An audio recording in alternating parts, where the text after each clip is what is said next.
তৃণমূলের অ্যাকাউন্ট বিতর্কে এবার নয়া মোড়। ঋতব্রতপন্থী 10 জন বিধায়কের তদন্ত দাবি। বিধাননগর সাইবার ক্রাইমে ইতিমধ্যে অভিযোগ দায়ের করা হয়েছে। 3টি ব্যাংক অ্যাকাউন্ট নিয়ে সন্দেহ রয়েছে এবং তাই নিয়ে অভিযোগও দায়ের করা হয়েছে এবং সেটা চিঠিতে উল্লেখ করা হয়েছে। বেআইনি টাকা ঢুকতে পারে ওই 3টি অ্যাকাউন্টে আশঙ্কা প্রকাশ করেই সেই চিঠি দেওয়া হয়েছে। টাকার উৎস ও লেনদেন খতিয়ে দেখার আবেদন জানানো হয়েছে। ঋতব্রতপন্থী 10 জন তৃণমূল বিধায়কের পুলিশের কাছে তদন্তের আর্জি।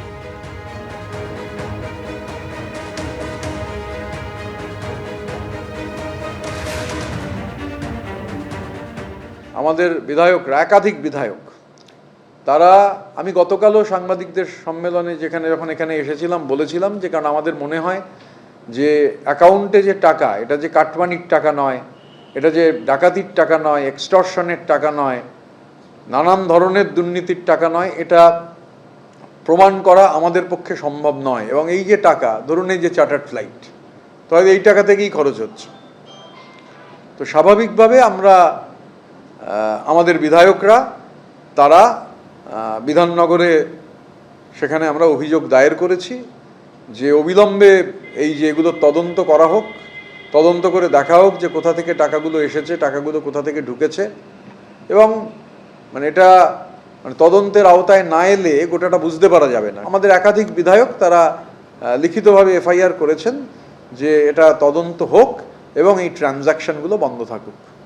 এর আগে আমরা জানি অরূপ বিশ্বাস তিনি একেবারে দলের অন্দরের সমস্যার কথা তুলে ধরে দলের অ্যাকাউন্ট, ব্যাংক অ্যাকাউন্ট ফ্রিজের কথায় একেবারে আবেদন জানিয়েছেন ব্যাংকে, সেটা হচ্ছে এইচডিএফসি ব্যাংকের সেন্ট্রাল প্লাজা শাখায়। আর এবার ঋতব্রতপন্থী 10 জন তৃণমূল বিধায়ক তারা পুলিশের কাছে তদন্তের আর্জি জানাচ্ছেন। আমি সলিলদার কাছে আসবো। সলিলদার, ঋতব্রত বন্দ্যোপাধ্যায়ের বক্তব্য আপনি শুনলেন, তিনি বলছেন এই যে চার্টার্ড ফ্লাইটে যাতায়াত সেটাও এই তহবিলের টাকায়। তো সেই তহবিলে সেখানে দুর্নীতির টাকা রয়েছে না কাটমানির টাকা রয়েছে, এটা তদন্তের প্রয়োজন। তাহলে তদন্ত হলে সত্য সামনে আসবে।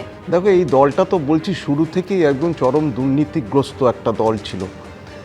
এটা মাটি বিক্রির টাকা, মাটি বিক্রি করা, সিন্ডিকেট চালানো, ভেরি বোঝানো, বেআইনি নির্মাণ থেকে শুরু করে কি করেনি বলো তো? এরা দিনের পর দিন করেছে। আর তুমি বলছো প্রাক্তন মুখ্যমন্ত্রী জানে না? সব কিছু জানতেন উনি। মেইন বেনিফিশিয়ারি তো উনি ছিলেন। সব কিছু জেনে শুনি যে অন্যায়কে প্রশ্রয় দেয় সেই তো চরম অন্যায় করে। দিনের পর দিন এই ঘটনা ঘটেছে, একটার পর একটা ঘটনা ঘটেছে। খাদ্য দুর্নীতিতে খাদ্য দুর্নীতি পুরোটা কে ছিলেন? জ্যোতিপ্রিয় মল্লিক 2 মাস আগে বলেছিল যে এসে হচ্ছে সবচেয়ে ভালো পারফর্মার। তার হাত তুলে স্টেজে আমরা দেখেছি, তার হাত তুলে বলেছে, হাত তুলে দেখিয়েছে। এখন সে পদত্যাগ করছে। এখন তোমার পদত্যাগ করেছে, মেয়র পদত্যাগ করছে, শিলিগুড়ির মেয়র পদত্যাগ করেছে, কলকাতা কর্পোরেশনের মেয়র পদত্যাগ করেছে, বিধাননগরের মেয়র পদত্যাগ করেছে, দলে দলে পুরো প্রধান পদত্যাগ করছে। Chairman Dum Dum, south Dum Dum, north Dum Dum থেকে শুরু করে সমস্ত জায়গায় গ্রামে গঞ্জে সবাই পদত্যাগ করছে। সবাই সতী হয়ে গেছে। প্রত্যেককে ইনভেস্টিগেশনের আওতায় নিয়ে আসা উচিত। আমার মনে হয় সেন্ট্রাল প্লাজা এইচডিএফসির বিরুদ্ধে যে ডিক্লারেশন দিয়েছে অরূপ বিশ্বাস, কোষাধ্যক্ষ, one of the only signatory, যে তৃণমূলের যে অ্যাকাউন্টের যে সিগনেটারি, যার সমস্ত টাকার ট্রানজাকশন হবে, সে বলেছে দলে একটা স্টেলমেট অবস্থা চলছে, সমস্ত রকম ট্রানজাকশন বন্ধ করে দিন, লেজিটিমেটলি বলেছে।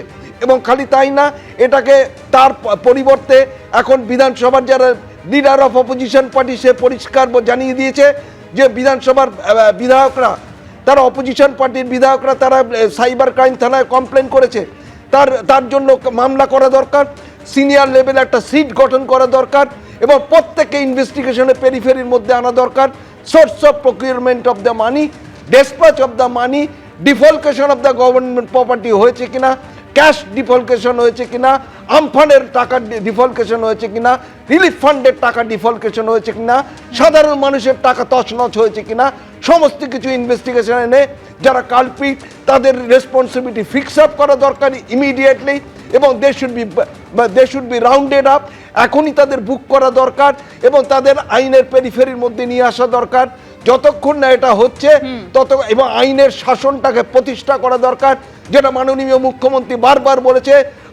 আগের যে সরকার ছিল সেখানে শাসকের আইন ছিল এবং সেখানে দুর্নীতি ছিল। এবিপি আনন্দ, এগিয়ে থাকে, এগিয়ে রাখে।